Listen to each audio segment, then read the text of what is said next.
Hey guys, my name is Jennifer Brave. I am the founder and owner of Facets Relational Care, and today I'm going to be doing a video on advice for Enneagram Type 9 from other Enneagram Type 9s.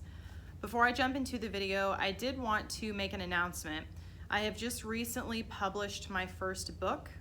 So the book is a collection of poetry that I wrote as I was going through my divorce. It captures some of the abuse that I went through, but more importantly, it paints pictures of the rage and despair and the terror that I went through as I was going through that process. And so I wanted to find a way to tell my story, and I've always really been good at poetry, and so this is going to be where I start to tell my story. So that's going to be here in about 10 days. I'll let you guys know when it's available. If you want a copy, it's going to be $14, $14 even. I'll go ahead and pay for shipping. I am hoping to sometime in the near future start a series about all of the different types of abuse. Since going through my divorce, I've looked around on YouTube and the internet, and I have a lot of professional resources from my degree and the training and the certification that I have, but there's not a lot available that I think could be considered adequate psychoeducational tools about abuse. I want to start telling my story a little bit because I think I'm at the place now where I can. I've got some distance, not much, between me and my ex-husband, who was and still continues to be my abuser, but I've got some distance between me and the larger pieces of trauma that were done to me during my marriage and then through the divorce process. And as I've gone through therapy to try and recover from that, I'm in a place now where I think that I can start to share my story, and again, using the expertise and the knowledge that I have from my education, training, certification, etc., etc. So those are going to be coming, and a lot of the poetry in my book is really going to tie into that. And with that, we're going to jump into the video content today. So again, it's advice for Enneagram Type 9 from other Type 9s. I had Type 9 people email me and talk about struggles that they have had as a 9 and then things that they have done to overcome that. And I try to put in some insights that I have, if any, as I go along to kind of help maybe explain the type a little bit more and just the process of integration. So I've got a stack of emails here that was sent to me. I got one in particular that was very well worded, and so I'm going to read a little bit from that email. It's going to be a paraphrase. I'm going to try very, very hard not to stray from the exact wording that was used, but we'll go ahead and get right into it. The first thing that I'm going to address that is considered a typical Type 9 problem is emotional detachment. So if you've studied the Enneagram for any length of time, emotional detachment for an Enneagram Type 9 is this idea that they don't want to feel things too strongly. We use the expression, we don't want to rock the internal boat, and so 9s have become good at numbing themselves over time. 9s try to make the feeling stop. Emotional detachment is a problem for Type 9. They try to numb the feelings and detach from them because the fear of being overwhelmed by those emotions is kind of scary. So we had a lot of people that talked about emotional detachment from the perspective of a Type 9. This is where I want to read a little bit from one particular email that I got, and this is going to be a direct quote. Now, if someone told me that I was not fully present in the moment, it would seem absurd to me. How would it be possible to constantly observe and interact with the situation otherwise? It took me a lot of time to find out piece by piece just how much of my fantasies I brought into my perception of the real world. It seemed as if I were living in a bunch of alternative realities every single day. Those were my fantasies about the future, where I became a different person, met certain people, led a different lifestyle.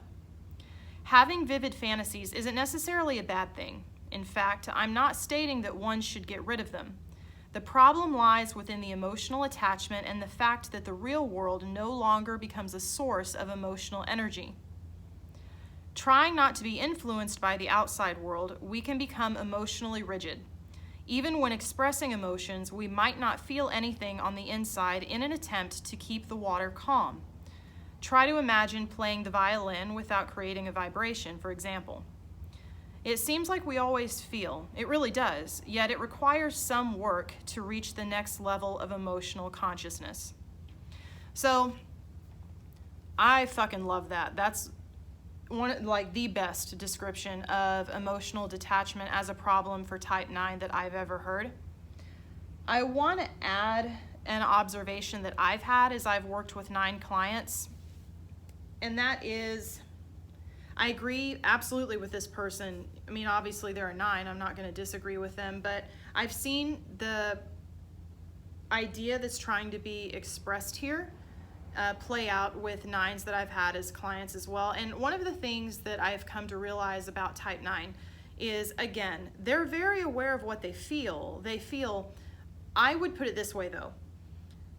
I think that type 9s can recognize what they feel, perhaps when they feel it, although that's not always the case for every type 9. But I think really the problem is when you're a 9 is trying to figure out why you feel the way that you feel. There's a difference between understanding how something made you feel and how it affected you. A feeling is just a reaction in the moment. The way that something affects you is how it changes you, how it alters the tapes in your head. You are taking things in unconsciously, and those things are shaping you cognitively, emotionally, and then your external behaviors and relational patterns are going to be based off of those things. 9s don't seem to be very aware of how things affect them. They can list an emotion or a feeling in the moment, but in my experience working with 9s and also in the 9s that I've had in my life, they have a very hard time figuring out why they feel what they feel. So it's like they can't connect the dots. They can't link the event to the outcome. You know what I mean? They can't figure out what the trigger is for how they feel. And so I think 9s, because they minimize as well, I think that they have a feeling, they can't really quite figure out the depth of the feeling, where it's coming from. And actually, I would even go so far as to say I don't think most 9s know to look for that. And so they have the feeling and they just dismiss it. You know, 9s dismiss a lot of things. They take things that are very important and probably should be given more attention to, and they just minimize them and dismiss them. And it's been my experience that they do the same with their emotions. And I think the person that sent me this particular email is trying to convey that same idea. They just did it in different words. So I wanted to throw in my input there as well. So continuing with the idea of emotional detachment, I'm going to go ahead and continue quoting some from this email. Coming back to our senses requires developing sensitivity. This is especially true when it comes to emotions. It is impossible to only numb one emotion. In other words, if you don't feel hurt, you cannot feel and experience joy or other feelings. I wholeheartedly agree with that. There is a poem, if you will, in the book Tao Te Ching, and it basically talks about this concept about how if you view something as beautiful, you automatically have to view other things as ugly. If you view something as good, you automatically have to view other things as bad. It captures this idea that you have to be able to have balance and live within a pair of opposites in order for you to understand that there's life. So in this particular case, what this person is saying is, if you never ever in your life experienced hurt or fear or anger, you would also be unable to know what happiness was, joy, contentment, relief, because you only understand those emotions in the context of their opposites. And so one of the ways that I think 9s shoot themselves in the foot without realizing that they're doing it is they try to deny and suppress and avoid the things that are really uncomfortable. And I think that it gives 9s this dullness to life. And I think that's also a large contributing factor to why the type 9 personality is such a nondescript, very relaxed, chill personality. Because when you deny yourself feeling on one end of the spectrum, you don't know how to feel on the other end of the spectrum. And it comes down to emotional training on top of everything else. If you haven't trained yourself to feel what's unpleasant, you don't have any training to feel what's pleasant. And nines watching this may say off the top of their head, well, no, that's not true. I know when I'm happy and I have a lively personality or whatever it is, et cetera, et cetera. So I'm not necessarily talking about topical things. I'm talking about really having this connection with the true self and who you are in context to the universe. And there is this overwhelming sense of peace and joy and happiness that comes from that, but you have to take on the sorrow that comes from that as well. And when you really get into that, the people who have had that revelation seem to have this depth to them. And it's not necessarily that they're dramatic people or emotional people or overly emotional people, but there's something about them that just tends to radiate this sense of life. It's like they have this energy about them. It doesn't even have to be an assertive energy like a 7, an 8, or a 3, or a loud energy. It's just this sense of fullness and of life. It's someone that's there, it's fully present in the moment. And nines lack that. I almost feel sometimes, like in terms of emotions, nines are on autopilot. That just may be my observation, but I get that a lot from the nines that I've lived with and the nines that I've worked with and friends and et cetera, clients, that too. Another thing too that I get from type nines, and again, this is just my observation, but it kind of ties into this topic. I get this sense sometimes that people with a type 9 personality don't think that they have the right to feel. I've noticed a pattern and a trend with a type 9 personality. They get angry, they are hurt, they're scared, they want to voice those things, they want to stand up for themselves, they want to take certain actions to eliminate what they believe to be the threat, the cause of the anger, the frustration, the fear, the hurt, etc. And they just don't assert. They just minimize the emotion, numb it, and go on. And I wonder if perhaps the underlying belief behind that is that it's not okay for them to have feelings, or that their feelings don't matter. So if you would like an exercise to try, if you're a 9, I'm going to give you one of the exercises that I give to my 9 clients that I see.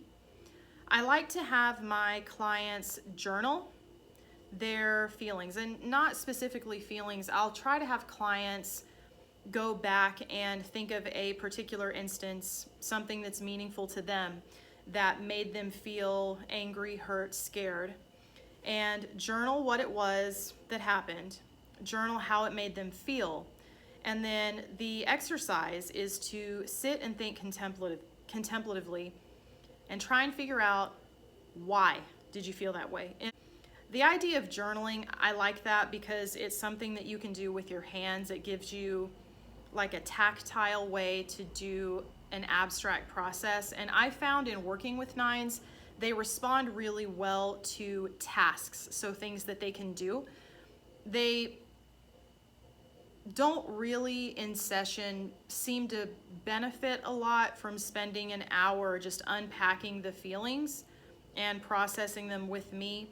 They also usually don't appreciate a really intellectual approach, or treating the emotional detachment, for example, as if it were like an algebraic equation, which is my approach to things. I tend to take abstract relational problems, emotional problems, and I turn them into data, and then I try to solve them that way. And most 9s don't respond too well to that. So I found that nines, they need homework, they need exercises, they need things to do when they're not actually talking, because doing something with your hands and having a tactile exercise makes it more real for them.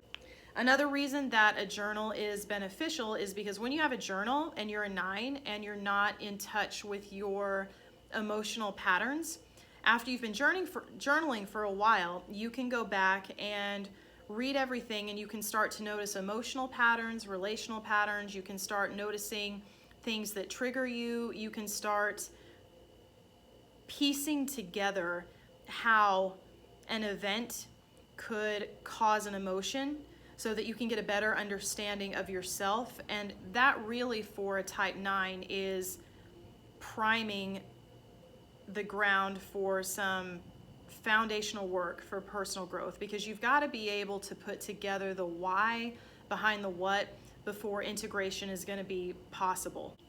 I had one nine say that they would recommend acting, performing, singing, dancing, or something that you could do that would require you to be more in touch with your emotional side in order to do it. That's a great idea. I also like that recommendation was, again, things to do, because nines tend to learn best when they can do something. So those are great ideas. On a very simple note, if you don't want to, get into acting, performing, singing, or dancing, another recommendation that I make to my clients that are a type 9 is I tell them to sit with the feeling. So, for example, I have a client that I'm seeing right now that's a 9, and she recognizes in the moment that she feels things. The thing that she has the hardest time processing are hurt and fear, usually fear. And fear for her is so debilitating. And up until now, every time that she feels fear or worry or anxiety, she tries to find some way to not feel it. She will get on the phone and call a friend and just talk about anything other than what it is that's bothering her. She'll sit down and go through, 2 books in a day and just read a book all day. She'll get up and she lives outside of Las Vegas, so she'll go into Las Vegas and gamble all day and just kind of numb herself out that way. And one of the things that I told her, and I tell my other clients as well, is when that moment comes up and you feel it, like that lump right there in your throat, like you've got to cry, whether you're hurt or you're scared, whatever it is, before you go and try to find something to make it stop, before you go to find your numbing agent, sit with it for a little while. You don't have to sit with it forever. If you could give it 5 minutes, 10 minutes, allow yourself to fully feel it. Cry, scream, get it out. I had a woman that I took a class with when I went and got my life coach certification, and she was a self-identified 9, ESTJ, for those of you that are Myers-Briggs fans, if you care. And she and I got to talking about a conversation similar to this, and her issue was primarily with anger. She would feel it, and it was very uncomfortable for her, so she would just kind of try to stuff it down, pretend that it wasn't there, and mellow out and talk herself out of her own feelings so that she didn't have to deal with it. And she found later on a healthy expression for her anger. She would go and buy jars of baby food at the grocery store. I mean, they're like 50 cents a jar, if that. And she would take them out to, she owns like a giant ranch, so she's got trees and everything all over the ranch. And so she had one particular tree on one spot of her ranch, and she would take this giant bag of baby food, and whenever she was really angry, she would get the baby food and just hurl it at the tree. And she said that it was so satisfying to watch the glass explode and the food, splatter all over the tree. And that did wonders for her to express her anger. So when I talk about sitting down with anxiety and fear and allowing yourself to cry, to scream, to shake, whatever it is that you feel physically that you need to do, that's the same concept. And by the way, steal the baby food idea if you can. I mean, it's hard if you've got like a backyard and you have dogs or something. Probably can't do it at like a public park or anything, but I don't know, break something, if you can. That would be a really good outlet. It would be a way for you to get in touch with what you're feeling, okay? I tell 9s it's very counterintuitive But the way that you work through the intensity of an emotion is to go straight into the intensity of an emotion. The best way out is through. That's another way to say it. So it's counterintuitive when you're a 9, because when you sit down for the first time to really start to feel the things that you haven't allowed yourself to feel up until now, it's very overwhelming and it's very scary. And I mean, it kind of feels like I don't know if I can do this. It's something that's easy to shy away from. So that's why I say baby steps. If you feel anxiety coming on, anger if someone's really hurt, or maybe you're going through a season of your life where you're feeling some depression, if you can give yourself 5 minutes, set a timer, and just let yourself feel it. Have the memories that you need to have the thoughts that you need to have, and just cry it out if that's what you need to do. Yell, break things, throw things. Don't hurt anybody. Don't hurt yourself. But find ways that you can express those emotions, get into the intensity of it, and then stop. You don't have to do it forever. And what you'll find is that as time goes on, and as you have trained yourself to live within the intensity of an emotion, what you'll find is that when those emotions arise, you don't have to brush them off, because they won't be as intense anymore, because you will have developed the coping skills to manage them, and more importantly, you will have taught yourself that they're nothing to fear. I had one type 9 write referencing getting to the place where they had become more in touch with their emotions. They said, after the fact, with the new level of sensitivity and awareness came the realization that there were plenty of problems that needed to be fixed, and there were a lot of things that could be improved to make my life better. The smallest details started to matter to me, and it was exciting to feel that I could create change. Lastly, there was only one other point that really was a consistent theme with the emails that I got from the 9s that emailed me, of being your authentic self. The main issue that I had was letting myself live my own life. Many people would assume that it comes down to letting yourself do what you want to do, or to separating yourself from others. But in my case, I struggled with having to live in general. I couldn't comprehend why I had to exist. This didn't mean that I wanted to commit suicide. I felt like my life wasn't supposed to be a part of reality. Having to create the life that I wanted didn't sound appealing to me. Imagine sitting in a movie theater with a film being interrupted by someone who is walking up to you and saying, "Hey, could you write the rest of the scenario? That's all we've got here." And why would I want to do that? I had to choose to live, or rather, to be born for the first time in my life. I had to take all the space that was needed for me to fully be my true self. And I'm going to go ahead and end today's video with a final encouragement from one of the 9s that emailed me, because I really like this. I'm going to read it word for word. Stop thinking that life is not for me and that I don't deserve this or that. It is your life. You are the producer, the main actor, and a part of the loving audience. So that is the advice for type 9s from other type 9s. For those of you that participated in that, I really do thank you again for taking the time to express such personal sentiments and giving advice. I apologize that it's taken me so much longer to produce the content than I thought that it would, but I am greatly appreciative to everybody that's participated in this series. I'm not sure what series I'll start next, but I will be keeping you guys up to date with the book that I've just written. For those of you that are interested, I am probably going to start doing some sort of series about abuse in general, specifically focusing on the different types that I went through, so that we can get some videos out there about different types of abuse that most people are overlooking.